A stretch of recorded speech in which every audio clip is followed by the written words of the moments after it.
Les jours se ressemblent dans ce monde. Tout se répète. Et comme il y a de la répétition, il y a aussi de la monotonie. L'esprit est blasé. On a tout.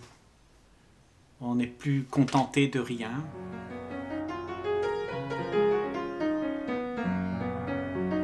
Tout est déjà installé.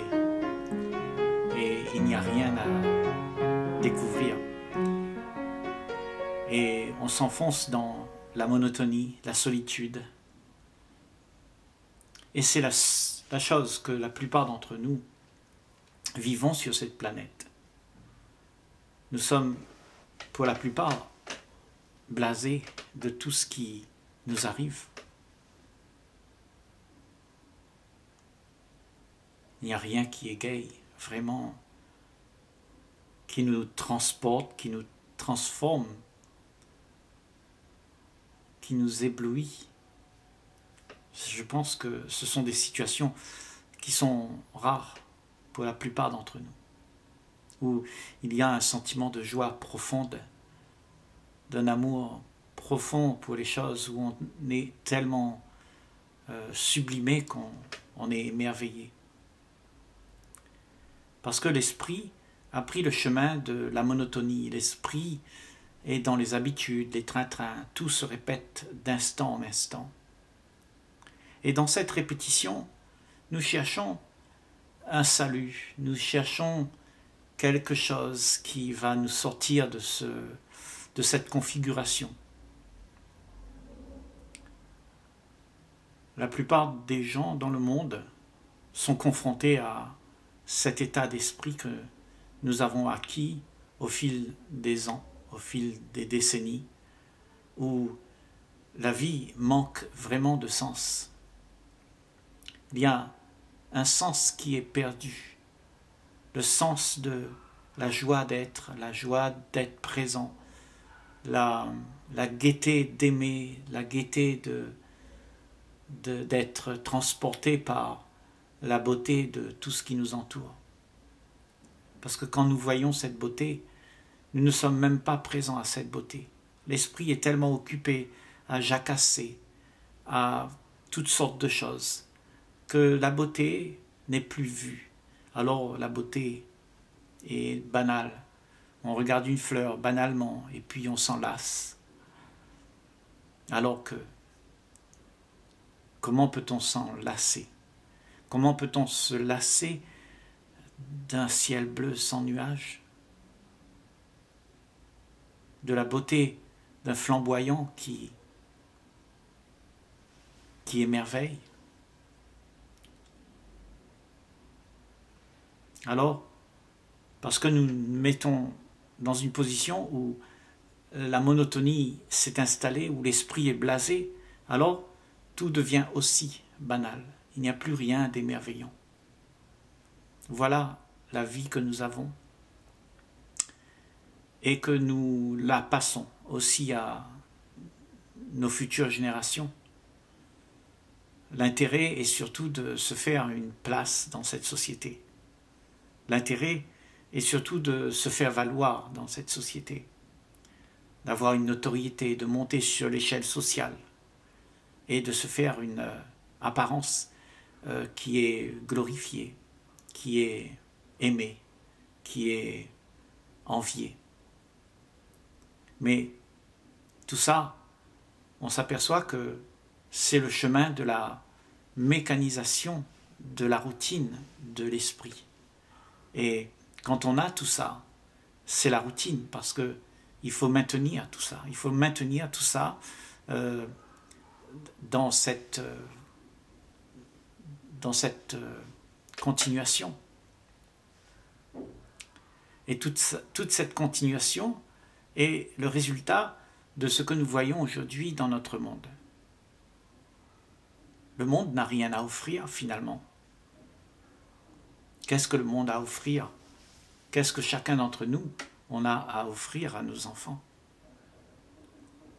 On voit que le monde part de manière à ce que la beauté se meurt.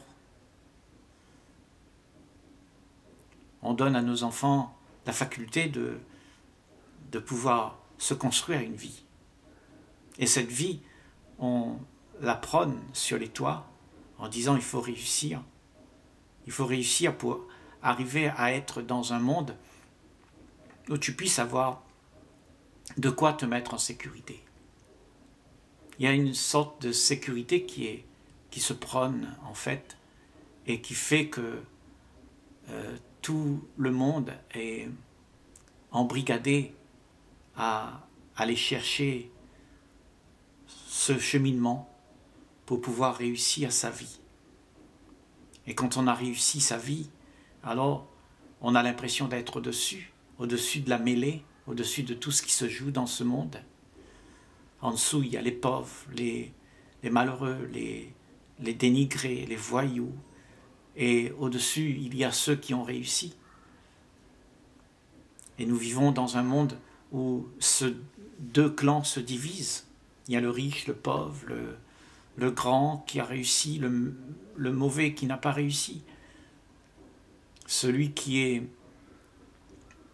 acceptable à la norme établie et celui qui n'est pas acceptable à la norme établie. Parce qu'on a fabriqué des normes pour pouvoir se mettre dans une position où tout est possible dans cette société pour pouvoir réussir. Et il y en a qui comprennent que cette réussite qu'ils auront est un instrument qui provoque la perte de son identité réelle, parce qu'on devient ce qu'on n'est pas. On devient l'être qui doit ressembler à ce que les gens aiment, à ce que la norme prescrite le demande. Donc ce sens de solitude, d'être blasé, d'être dans l'ennui et de ne rien avoir pour soutenir la joie d'être dans l'émerveillement, est un phénomène qui s'est constitué dans les esprits depuis des milliers d'années. Nos systèmes de pensée ont été faits avec ce cheminement. Nous avons fait des expériences et l'expérience nous dit comment faire pour pouvoir être dans une meilleure position, une meilleure notoriété, une meilleure place dans la société. Donc c'est une vie de bataille pour arriver à être ce que le monde attend de chacun d'entre nous. Et le monde, c'est-à-dire ce qui fait la conscience de chacun d'entre nous, c'est ce que tous nos aïeux ont mis en place. Ils nous ont dirigés, ils nous ont formatés pour nous dire que la solution, elle est là.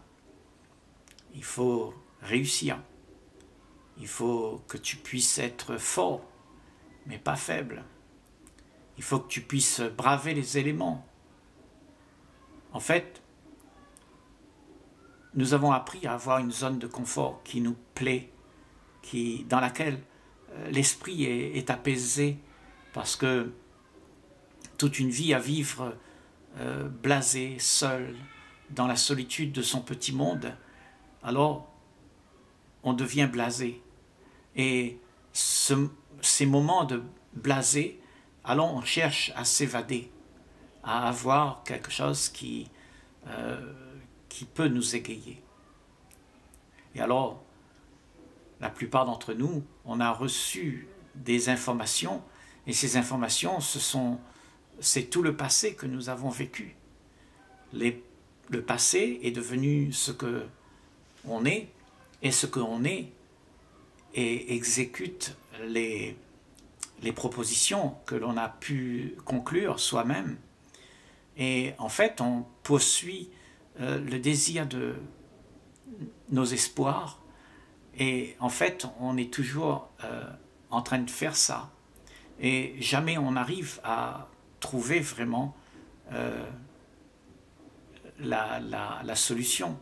Parce que nous poursuivons un leurre. Le leurre que demain sera meilleur. Demain, il y aura quelque chose pour te libérer de ton cauchemar, de ta condition d'être sans joie, sans rien pour soutenir l'existence que tu as. Donc, toute l'existence, elle est basée sur comment tu devrais arriver à te faire un monde qui est artificiel quelque part, parce que c'est l'idéal de ce qu'on aimerait. Donc, on veut tous avoir ces choses qui vont nous égayer. On veut faire des voyages, on veut se marier, on veut avoir sa maison, sa voiture, beaucoup d'argent, parce qu'il semblerait que toute la propagande, tout ce qu'on t'a vendu, c'était cette réussite que tu devais acquérir pour pouvoir avoir ton niveau de vie qui est au-dessus de la mêlée, au-dessus de toute la vie qui se mène dans la douleur et dans la confrontation.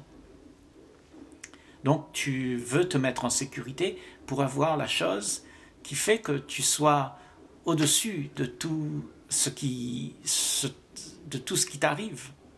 Parce qu'il y a beaucoup de choses qui arrivent dans ce monde.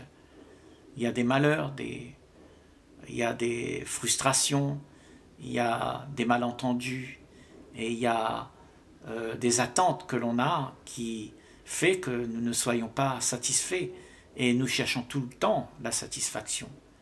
Et cette satisfaction n'arrive pas juste comme ça.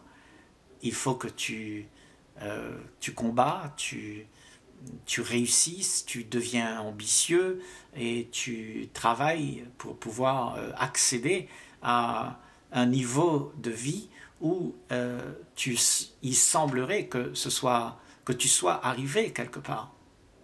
Mais est-ce qu'il y a vraiment un endroit où arriver, puisque ce que la vie, elle te propose, ce n'est pas ça. Ça, c'est ce que tu te proposes. Mais la vie, elle ne te propose rien d'autre que d'être présent, d'être là, d'être ce que tu es, mais pas de devenir ce que tu aimerais. Parce que pour devenir ce que tu aimerais, ben, tu dois abandonner l'être, la joie d'être que tu es, ce que tu es, sans toutes ces tracasseries de vouloir devenir, quoi. Et c'est ça notre problème. On a toute cette tracasserie en soi pour pouvoir se faire une place dans ce monde. Tout le monde le cherche, tout le monde le veut, tout le monde le prône, tout le monde le dit que c'est ça. La masse totale, la volonté collective te dit, c'est là, dans cette direction-là, ne fais pas autre chose. Alors tu es complètement accaparé par toutes les pensées qui émergent de la masse. Et ces pensées que tu as dans la tête, ce sont des pensées qui viennent de toute l'existence de la race humaine avant toi, et tu les as récupérées, et tu vis avec ces pensées. Ces pensées, ce sont les formatages, les conclusions de tout de comment la vie devrait être. Donc tu vas en ville, tu vois des choses que tu aimerais. Pourquoi c'est là? C'est parce qu'on les a mis en place déjà avant toi. Et puis quand tu arrives, tu les désires aussi parce que tout le monde le désire. Et on te dit que si tu ne désires pas ça, alors tu es différent de nous, tu n'es pas conforme à cette société dans laquelle on est. Et donc on devient conformiste, on se conforme à la norme établie et tout le monde est entraîné dans cette direction. Et cette direction, justement, est la direction sans la joie de vivre vraiment, sans être ce que tu es vraiment, sans que tu puisses être toi-même acteur de ta propre vie. Tu es juste seulement celui qui est utilisé pour être un acteur pour le rêve des autres, C'est-à-dire, tu soutiens tout le rêve, toute l'illusion que les gens y ont, et tu fais vivre cette illusion. En fait, toute la société se résume à ça, c'est que tu fais vivre tous ces gens qui attendent quelque chose qui va les égayer. Quand tu travailles, quand tu fais cette société, quand tu la conçois de cette manière, quand tu agis de cette manière, quand tu penses de cette manière, alors la société c'est toi. Tu es ça, tu es justement ce mouvement incroyable qui n'a pas de commencement dans ton temps à toi, mais qui a commencé déjà avant toi. Et tout ça a été mis en place, et ce sont devenus tes traditions, puisqu'on a dit il faut suivre la tradition. Et on l'a exigé que nos enfants fassent cela. Donc on a plein de traditions, on les répète, et on répète nos schémas de pensée, on répète les façons de faire, de tout ce qu'on a appris, et tout simplement nous avons nos conclusions, et toutes ces conclusions de tout ce qu'on a appris, on les concocte, mais pourquoi faire? Ben pour toujours les répéter, peut-être d'une autre manière, mais on les répète quand même. Ce sont les choses du passé qu'on perpétue quand même dans le temps. Et ça veut dire que tu as une vie qui n'a rien de neuf, alors qu'il y a quelque chose de neuf. Au-delà de tout ce que tu peux penser, de tout ce que tu peux savoir, de tout ce que tu as pu apprendre, il y a quelque chose qui dépasse même l'entendement, parce que tant que tu es blasé à rester dans ton petit monde, dans ta petite sphère, où tu te crois être bien avec tous tes privilèges, eh bien à ce moment-là, tu t'endors, l'esprit est endormi, l'esprit ne sait pas qu'il y a au-delà de toute cette activité quelque chose. Donc, pour aller dans cette autre chose, où l'esprit n'a pas accès parce qu'il est trop occupé avec l'inutilité, avec la vanité, avec l'éphémère et avec la réussite qu'il est en train de faire. Donc il est trop occupé. Et l'idée c'est de voir, de s'arrêter pour voir si l'esprit étant calme ne peut pas avoir accès à cette dimension qui est justement la dimension qui est vraiment réelle. Celle que nous voulons faire exister à travers nos désirs, elle n'existe pas quelque part. C'est une irréalité, ce n'est pas réel. C'est quelque chose qui appartient au désir, à l'ambition de perpétuer toujours la même vie pour que nous puissions toujours avoir cette sécurité qui fait qu'on se croit en sécurité. Mais il n'y a pas de sécurité dans ce monde, puisque de toute façon, en faisant ça, personne ne pense que demain, il faudra laisser tout ça. Il y a la mort. Tout ça, ce n'est pas quelque chose que tu veux penser. Ça passe vraiment derrière ta tête. Et tu es toujours en train de vouloir savoir qu'est-ce qu'il y aura demain, comment je pourrais m'en sortir, qu'est-ce que je pourrais faire pour avoir. Et tu vis dans le temps. Et le temps devient ton espoir. Mais, tu vois, dans cette autre dimension où l'esprit est en paix, il ne cherche plus rien, il n'y a plus d'autre chose que l'instant où tu es là, où tu es présent. Cette vie vivifiante dans cette dimension où l'esprit est vivant. L'esprit n'est plus blasé parce que tout est merveilleux, tout est quelque chose de vivant. Il n'y a pas un seul moment où il y a rien qui se passe. Tout le temps, il y a un émerveillement. L'émerveillement d'être joyeux, l'émerveillement d'aimer, juste d'aimer la vie autour de soi, d'aimer l'arbre, la fleur, le ciel, les étoiles, d'aimer les gens autour de soi, juste d'être présent à toute cette activité qui fait que nous vivons, nous vibrons. Mais tu vois, la plupart d'entre nous, on ne vibre plus. On est en train d'essayer de faire quelque chose pour pouvoir vibrer. Mais ce que tu cherches pour pouvoir vibrer, ce n'est que matériel. C'est une réussite avec ton argent, avec ta maison, tes enfants. Mais tout ça, c'est matériel. Ça appartient au monde.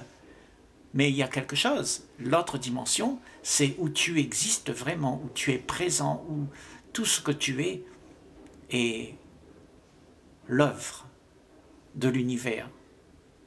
L'univers est là, en toi. Et l'univers veut se manifester. Et l'univers est infini. Il n'y a pas de commencement, il n'y a pas de fin. Et c'est à travers toi qu'il veut exister. Et tu ne le laisses pas parce que tu es occupé. Tu es occupé avec ta petite vie de fortuite, ta petite vie de coïncidence où tu peux attraper quelques miettes, ça et là. Tu vois? C'est ça notre problème. On est accaparé à ce que le monde propose. Et le monde, c'est toi. Tu te proposes ça pour ne pas devoir quitter ton petit nid douillet où tout est blasé, sans aucune joie, mais mécanique. Il y a du plaisir, instantané. Tu as ta piscine, ton argent, tout ça. Mais tout ça, ça n'a rien, ça n'a aucun sens. Pour que la vie puisse exister, il faut que tu abandonnes ça. Abandonner cet état d'esprit où on s'attache à une identité qui n'est pas la tienne. Ce que tu es est au-delà de tout ça.